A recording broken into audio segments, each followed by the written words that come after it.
Greetings and welcome to another episode of Bermuda's Feel Good Early Morning Show. Good Day Bermuda, supported by Pizza House and Aliana's Restaurant. I'm Terri Tuku alongside Jackie Lambert. Jack, how are you feeling? It is the second last day of March, and I don't think people realize. It's the second last day of March and it's freezing outside. It's like 60 degrees, I think it is today, and the lowest is 61, which is like, not a big diff. But I'm a 79 girl. So you can I thought you talking about your age. I was like, no, she's not talking about the temperature. I like anything over 75, 79 to 83 is perfect temperature for me. So I'm struggling, kids. It is. And you know what's interesting? Get on my bike. Like, I have to go on my bike and ride in this.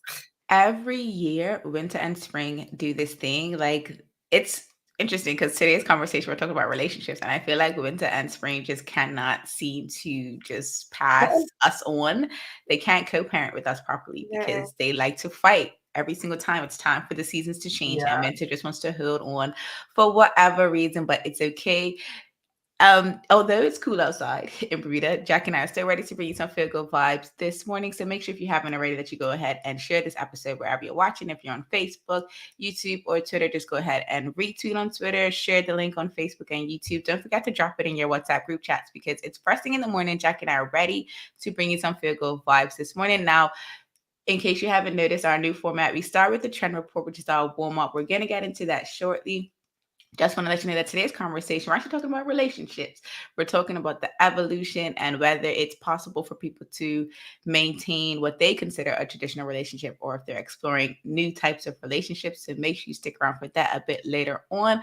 However, keeping with the relationship theme, in case you are not on Twitter, in case you do not know what is happening over in Twitterland, allow Jackie and I to inform you. So there is a new Twitter account that was created. It is all about Bermuda confessions, and it has gotten very interesting on Twitter. So we just want to kind of just give you a little bit of background story. This Twitter is more of an anonymous type of platform. So like if you create like a poll or something like that, people can't tell that you responded unless you kind of give yourself away, yay or nay to whatever the poll is. Or when you submit things, it's possible for people to, keep you anonymous. And the same can be true for Instagram DMs. However, with the polls, you can tell, who says what or who votes what or who said what.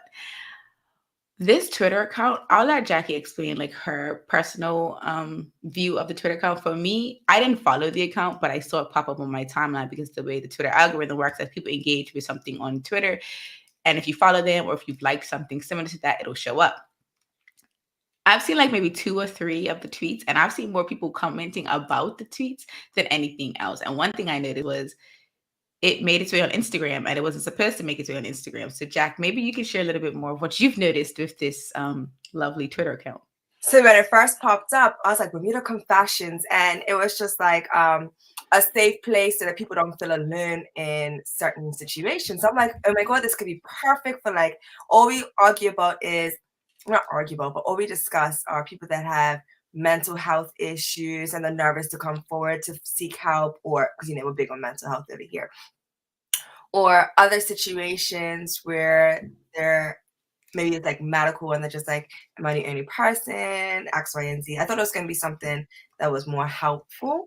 And then the first tweet came out and I was just like, abort mission. How do I'm like looking for the page so I can unfollow. I was going through of course you gotta go from the tweet to the page, from the page to unfollow and all that stuff. And I was just like, I couldn't get out of it fast enough because I didn't realize that basically, because Bermuda already has Bermuda Twitter, we already have subtweets. So I didn't think we needed this, but I feel like this is another way to try to create drama in an island that already has drama. Like, we don't need more. We don't need another platform for people to attack each other and call each other out. And it's just messy. Like, one girl was just like, my best friend ruined my relationship because she thought I was too clingy to my to her boyfriend or whatever the case may be, and was trying to sabotage. And then the same friend must have made it seemed the same, made her own submission prior to that saying, my best friend is always around her man. How do I tell her this ain't right? And like, it was just a lot. It's a lot. Because I feel like some of the stuff is either attention seeking or petty or fake. You can actually solve this issue on your own, but you want everybody to know.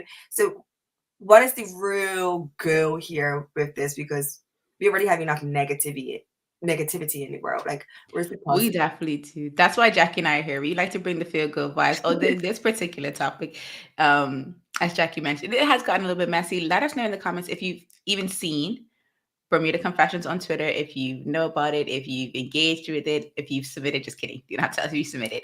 But let us know if you've seen them on Twitter, because as Jackie just mentioned, like, there are enough avenues for you to kind of resolve some of your conflict, some of your relationship issues instead of going to social media. And one thing I can say about social media, it definitely seems to allow, it gives people a little bit more, I don't want to use the word power, but I guess confidence to kind of share what they wouldn't normally share in a one-to-one conversation or relationship, which I think is odd because especially if they're your friend, someone you trust, you would think that you've kind of gotten some type of relationship rapport with them to be able to say, okay, here's how I'm feeling. I don't want you to attack me. This is just me sharing my feelings and let's move forward. But it seems like we just don't know how to communicate effectively Like in person. one of the confessions was, I'm down low and I'm still messing with my boyfriend and my girlfriend at the same time. And I was just like, okay, so what are you asking us? What you're just telling I us? know it's a confession, but like, are you getting, like, what result are you looking for? Are you looking for us to say, oh, well, have you spoken to them to let them know, like, live your truth and possibly live in a polygamous relationship where everybody is Yes. having fun, safe?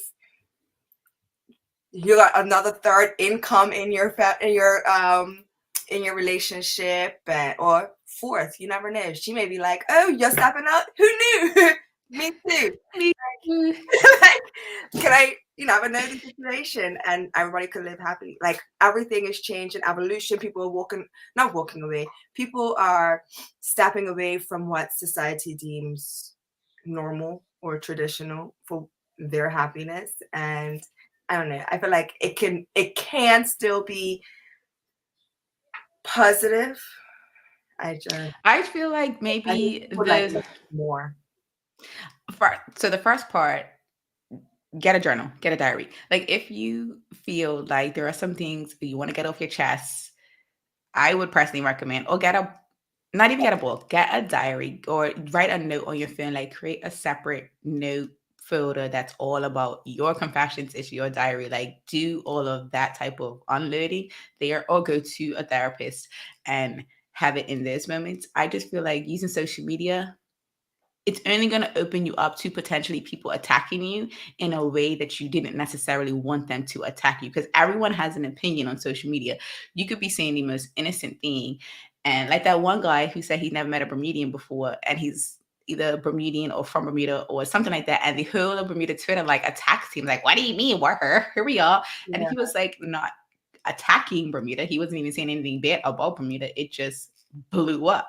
Because So I've never met a fellow Bermudian or another, like. he's just like, this is my truth. I literally have never met anyone else from Bermuda or know my family from Bermuda. So that's like the first little tidbit. And then the second tidbit is like Jackie said, the confessions social page could have gone a completely different way and possibly could have allowed people maybe the connection or the confidence to check out mental other ways to improve their mental wellness, i.e. going to a therapist, because I feel like you could have tweeted your own stuff. Like you could have created a burner account and just ran with it. Like you didn't have to tweet to Bermuda Confessions, but now it's got messy and then their account got created on Instagram, and then it's like all this drama around it. I was like, oh no, this didn't go the way they had intended.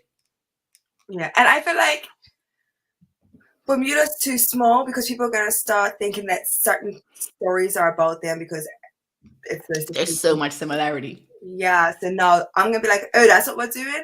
All right, so it just activates certain people's petty, and I don't know. I know they said that if it got out of hand, they would shut it down. But I wonder what their out of hand means. where is your line? That's what I'm saying. Like, where's your line? Because my finish line is here. Is yours way over yonder?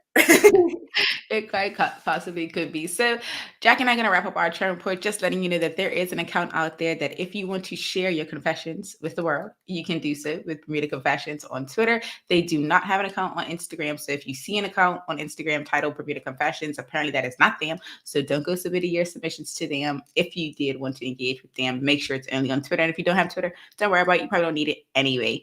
Jackie and I are going to take a quick commercial break, and then we'll be back with our feel good topic of the day. We're actually going to be discussing the evolution of relationships, so confessions might come right on back into that. Make sure you stick around. Jackie and I'll be right back. Same smooth sounds, different name. BCG Radio, home of Bermuda's most engaging morning talk shows, The Daily Hour and Good Day Bermuda. Download the app, available for Android and Apple devices. BCG Radio, your station for conversations and entertainment.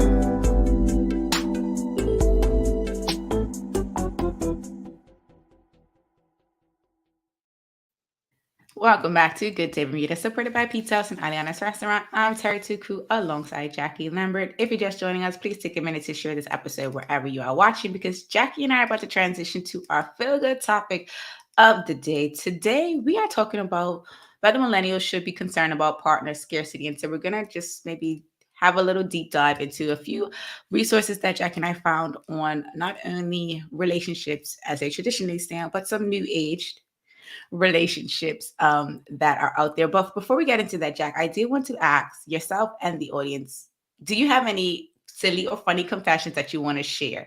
Like something that someone doesn't know about you that if you were feeling fun, you would submit to Bermuda Confessions. I'll go first if you don't know. Yeah, because I don't have anything. You'd have to give me an example. Okay, so one silly confession is that I still sleep with teddy bears. I was a young girl, and obviously everyone gets teddy bears when they're children, right? But for whatever reason, I have this real serious love of teddy bears. So no matter what, I always have at least one teddy bear. I've had like 6 when I lived in Atlanta. But every night I sleep with a teddy bear. Sometimes it's right under me. Sometimes it's just on the bed. But I do sleep with teddy bears still. So that's not any funny, silly confession. That's a fun fact about me. I don't really have anything. I don't know. I feel like I tell everybody everything. I'm an open book, right? Well, shout out to you for being an open book. Now everyone knows that I still sleep with teddy bears, and that's okay. It's fine. That's okay. I'm like, I don't think I have any teddy bears anywhere. I don't think I do.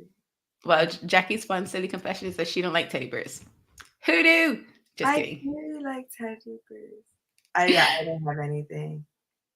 Jackie, you guys, sometimes I try to reel in, and she just let me think on it. This is a lot of pressure to be off the cuff. She doesn't get it. It's fine. What Jackie can talk about, though, one thing she loves to talk about is relationships. I don't know if you guys don't have Jackie on WhatsApp, if you don't follow her on social media, she definitely pops up a lot of different relationship memes. And sometimes I wonder if I was a guy that was interested in Jackie, I might be in my feelings, because sometimes the memes are really like, okay, there's a chance. And other times they're just like, no, do not come over here. Do not cross. Do not enter. Do not pass go and collect $200. It's not a safe space. And so today, I definitely want us to talk about this. Jackie and I found a few articles online. One in particular was on Frontiers and it was talking about, are we still monogamous? And it's talking about the evolution of bonding as human beings. Obviously, we're going to call those relationships, and whether there has been a shift culturally as it relates to relationships. So the first thing we wanted to just kind of dive into is, what do you consider a traditional relationship? Let us know in the comments. In your view, what is a traditional relationship? Share as much or as little as you choose. Jackie can definitely share this. If she doesn't have a confession, she can share what she defines a traditional relationship as. Over to you, Jack. My traditional relationship is 2 girls and a guy. I'm just joking. No, leave it to Jack. No. Traditional relationship is typically 2 people. I'm not even going to say one female, one male. It depends on who you are and what your sexual preference is.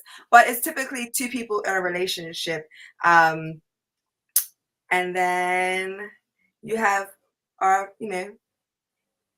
don't know, like two people in love. What's interesting is that the number two, like there's a pair, right? And that's what pairs are. Pairs are two. And so when you talk about pair bonding, and the article goes, it discusses like the idea of just being in a relationship versus being married versus whether you have intimacy in marriage or just in a relationship. So it definitely goes on to like categorize the different ways that we have kind of defined relationships.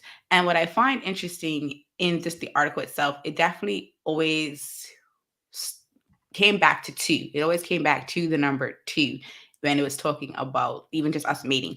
It always two, like more than two people can't have a child. Like when you bring it down to the numbers, right? So I definitely feel like traditional relationships are just two people who love each other or want to be in a situation with each other. And that's kind of where it ends. What I find interesting is as they go on in that particular article, and then another article where it introduces the idea of polygamy or polyamorous relationships. Now, I've been a fan of the Red Table Talk in this like pandemic, like towards the end. Like I didn't watch it before the pandemic, so I had no idea like what Jada, her mom, Gammy, and her daughter Willow would talk about. However, they got into a really interesting conversation around polyamorous relationships, and it was interesting to hear the different views because Willow was open to it. I think she was at that point considering being in a polyamorous relationship.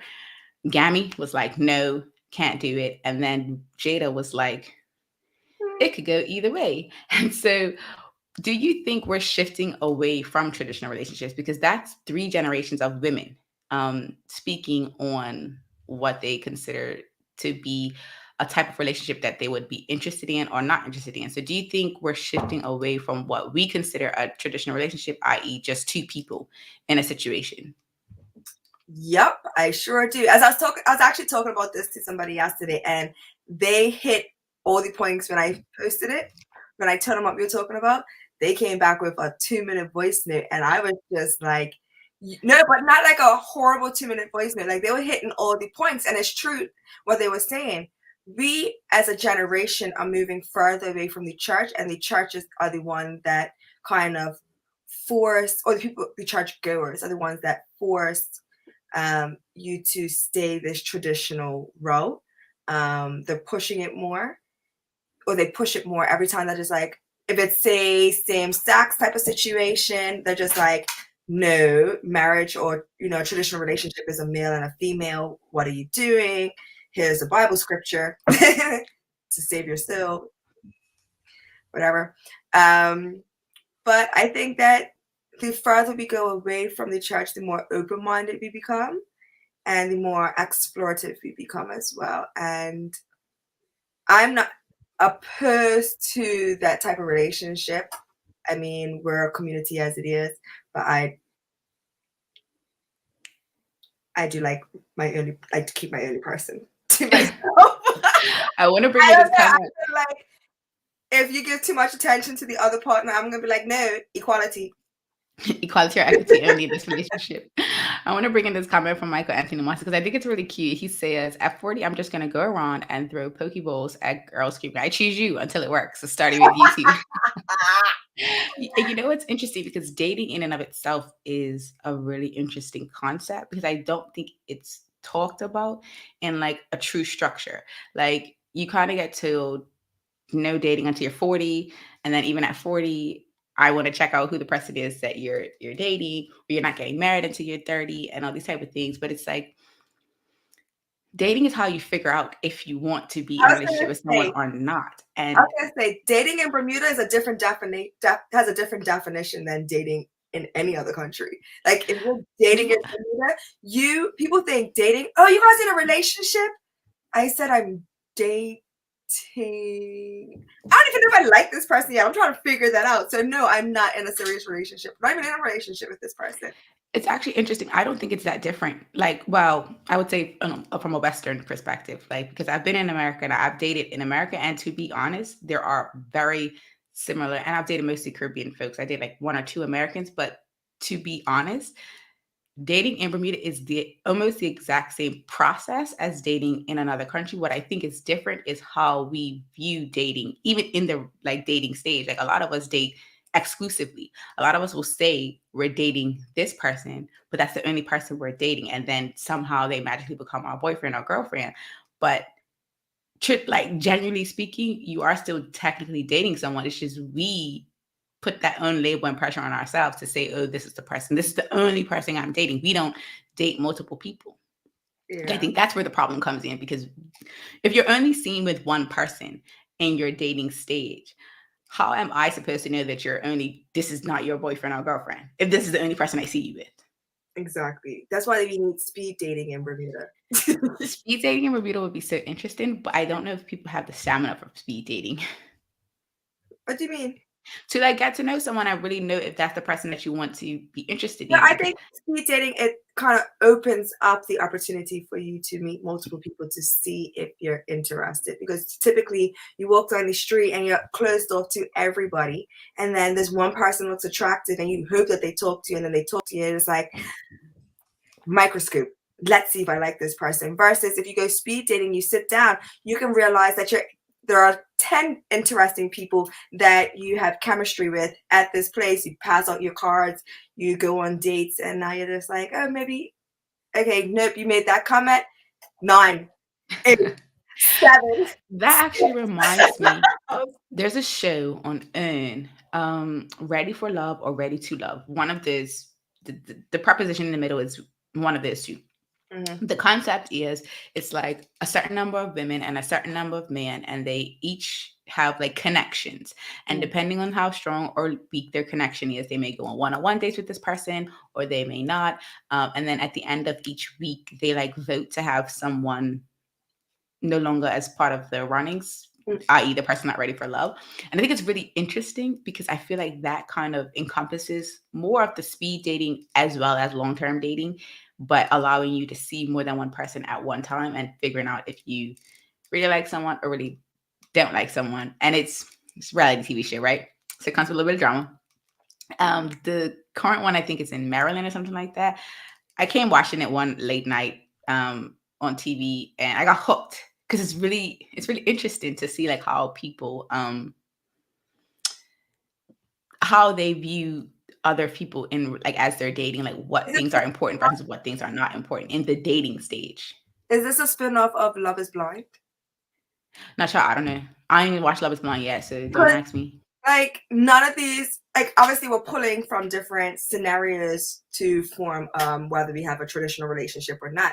But like even bringing in Tinder and what's the other one? Bumble? Oh goodness, Bumble. Something for B. It's Bumble. Bumble.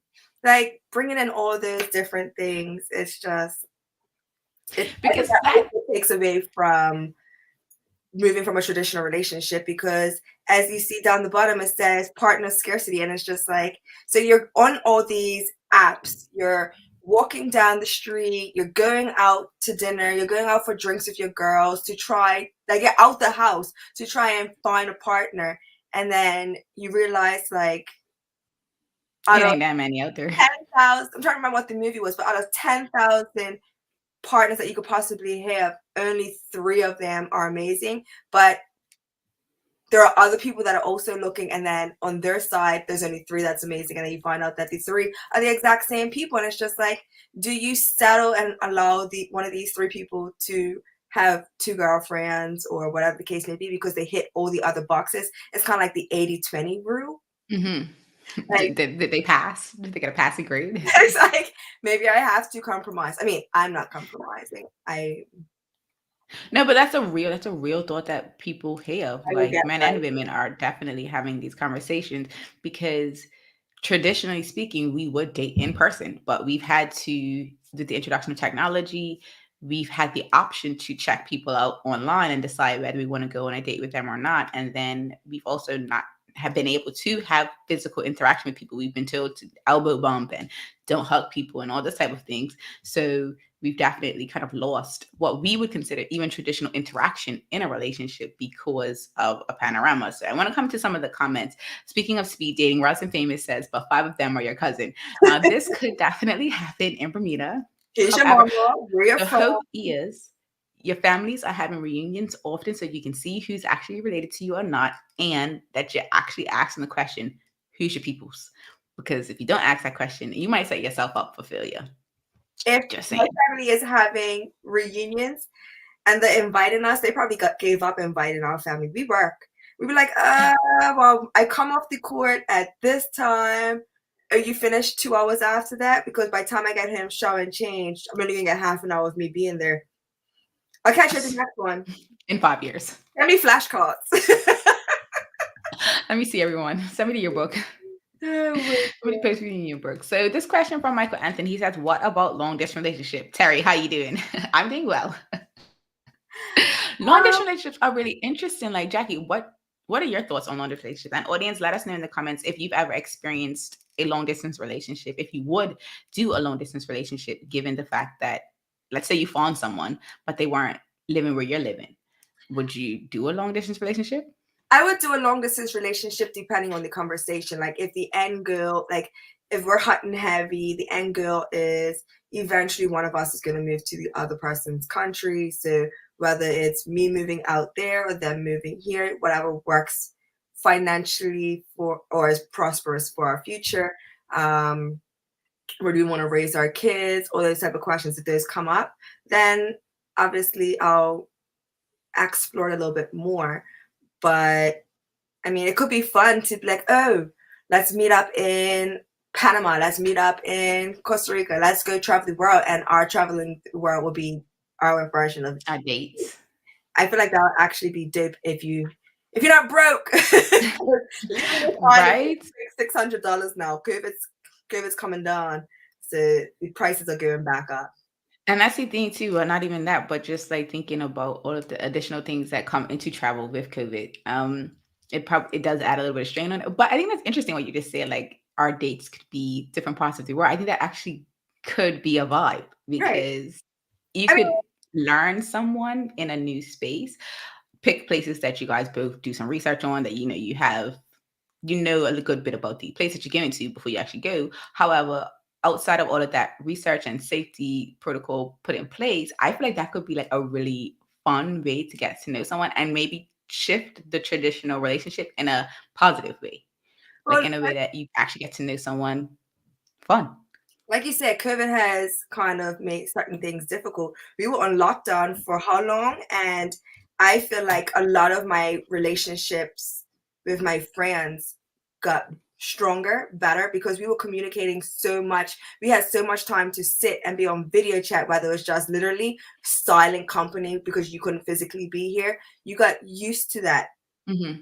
So I can get used to knowing that I'm not going to see my person every day, but in 3 months we're going on this wicked trip and we're going to have a blast and we're going to do zip line and just a lot of things that will bring us closer in a different way. So it'll be a slightly different dynamic with us, but for the most part, I've been, how long have you been alone in a room together because we're quarantining? I'm pretty sure I've now adjusted with how much physical contact I need. Yeah, and then bringing this comment in from Michael, he says, real talk though, I think COVID has changed dating, almost halting it, because people stop going outside. And I think, Jackie, that kind of brings your point a little bit closer too, because it's like people got so used to not having to be around other people that it could have positively or negatively affected someone's dating life. Like they could have gotten so used to being in their own company that they didn't really want to date, and then vice versa. They could have realized that they enjoyed their person's company that much more, but they found ways to kind of navigate that until we get to a place where we can move a little bit more freely. So I think we're definitely shifting away from traditional relationships from the in-person to virtual perspective for sure. Like I feel like if people haven't found a way to kind of manage their expectations in their relationships during this pandemic process, I think it might be time to go back and be single. Just saying. Give Jack and I some options. Just kidding. Just kidding. Just kidding. Now, this other question, because you mentioned finances, and not only from the travel perspective, but like, most people want to earn homes. Most people want to earn some type of property, whether it's themselves with their partner as a family. And so do you think it's possible for millennials to earn a home if it wasn't passed down generationally? Because I do see a good bit of millennials having this conversation. It's like a tug of war type of conversation, like, do I want to buy a home? If so, what size? Can I afford it? I am in my 30s, I'm in my late 20s. Is it even still realistic for me on my own? If not on my own, how many other people do need to buy into this idea? And Jackie should have meme that I can't bring up because it wasn't like on Twitter or anything like that. But basically, the meme said monogamy in this economy, it costs like, you need like 7 people to buy a house. So let us know your thoughts. Do you think it's possible for millennials to outright buy a home right now if it wasn't passed down to them, or if they hadn't started 10 years ago? I definitely think it's possible for them to do it. 7 of them. Just kidding. I think that depending on what size property you're looking to purchase, start off small and use that property to help you work to get a bigger property. But the joke is you might want to find another boyfriend and a girlfriend and see if you have that rich uncle in Dubai. You never know. And get that loan. No, but for real, it's very possible. It's just gonna be a lot more work and harder, but it's possible. I think what's interesting though, because you've seen how easy it has been for other generations to buy property or to own property. And I say easy from the perspective of there was maybe less paperwork, it didn't cost as much. So relatively speaking, in their day and time, it may have been easier to own property. I think it looks more challenging for millennials to want to buy a home than like maybe get a car or go to a trip or buy socks. Like, I feel like there's other things that millennials are finding to be more interesting to them to build generational wealth than home ownership, that I feel like even the joke around it's going to take 7 people to buy this home, like some people are looking at that like, you know what? I have a traditional view of relationships. I only want to be with one person. So if 2 of us cannot put our income together and buy a home comfortably, that's just not in my cards. And I feel like it's interesting conversation to hear. I feel like, you know what? One thing that we're shifting away from in traditional relationships is the conversation of finances. I feel like people are probably talking about them a little bit earlier, even if it's not deep conversation. It's just like figuring out, like, how do you spend your money, like watching each other and making sure that we're not frivolously out here spending, because I feel like that's one way to break up a relationship real quick. Someone to be excessively spending or someone to be super frugal and not meeting in the middle. That is definitely a conversation that needs to be had in any dating stage to see if you even pursue a serious relationship or future with this person. Like, I would hate to say, all right, I'm going to put 100% of my earnings in the pot and you're going to put 100% of your earnings in the pot, but then you're spending 200% and it's just like, we're broke. Wait, but you're spending my hard-earned money too? See, no. So find a medium, whether you guys have to put a certain amount of money into a joint account and you keep what's yours. So you must say, all right, this is how much bills we accumulate over the year. These are our expenses. And so it comes to $10,000. But what we're going to do is make sure that there's $15,000 in there every month. And I really wonder about people that are in relationships that are not like true, what we'll use the term marriage to be like a true kind of committed relationship. Like, I wonder how people navigate that space, because it's interesting, I feel, to kind of be in more of a temporary relationship situation, but be like joining your expenses and joining your household. That to me is somewhat of a scary situation, because what if it goes to the left and y'all are like you put money into a certain thing and someone steals from you. Like that's just like the really bad situation that hopefully never happens to anyone, knock on wood. But like I always like that's one thing I think about That's too. why I can't completely commit to a polygamous relationship, because now I'm gonna beat up two people. Like just one was enough. Like she definitely gonna beat up the one person. What if they split up? Like what if they split up from the relationship as well? All three of us break up and they both spend all the money and they've gone their separate ways. Now I have to go to the far left to find you and beat you up and take my shirt and then go beat them. Too much work, too much heart, too much work. Sorry, coming back to the relationships, like the actual emotional and financial and all that stuff, I do get why a lot of people are veering away from it, because you're realizing that I may not be able to get, like, we're both doing the 80-20 rule and I'm falling short 20%, he's falling short the 20%, but we may find a partner that is that perfect additional 20%. That makes everything copacetic. No. That's a word. That's a term. I like the word, but is that the word I'm looking for? I think so. It's gonna work. We're gonna use it. So for instance, my person may hit all the financial and physical stuff, but emotionally, that connection when it comes to even conversations, he may not be interested in the conversation, but then I find a third partner that listens and does everything, and whether it's a male or a female, they may bond well with my other partner, even if it's not sexual. It may be like, oh well, when I want to go out drinking and Jack doesn't want to go out drinking, I'm gonna brethren to go out with, or Jack doesn't want to go whatever, but at least I have Ace Girl to go, like, fill that certain void within our relationship, so three people are 100% happy. That's an interesting concept. Listen, we could go down so many different routes with this. So let us know in the comments if there's any particular part of this conversation that you enjoyed the most. Jackie and I will definitely pick it up in a future conversation as we wrap up and get ready for our Feel Vibe of the day. Mike Anthony must have said he had to go, but he did have an off-topic question. Why wasn't Too Cool Tennis in the last tournament? We will talk about that tomorrow during our trend report. So make sure you come back tomorrow morning.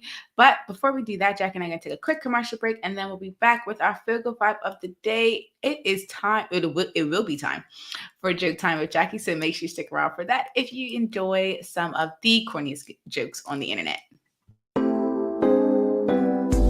Same smooth sounds, different name. BCG Radio, home of Bermuda's most engaging morning talk shows, The Daily Hour and Good Day Bermuda. Download the app, available for Android and Apple devices. BCG Radio, your station for conversations and entertainment.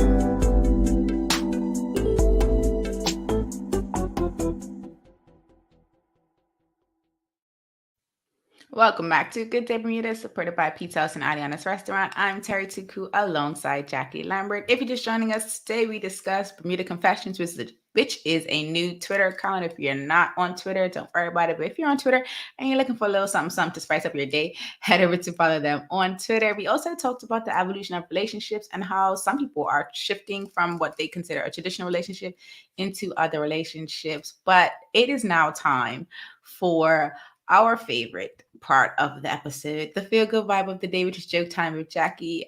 If this is the first time you're watching, all you have to do is drop your favorite laughing emoji in the comments or react if you're on Facebook, because Jackie's jokes are funny. Over to you, Jack. Okay, I have a few. So, look, she's already started. It's the last one. I'm sorry. You gotta wait to the end there. Okay. You heard about the perfume thief? The perfume thief? No, he was smelly. She was convicted of fragrancy. She was convicted of fragrancy? Goodbye. Somebody stole all my lamps. You can't see them. I couldn't be more delighted.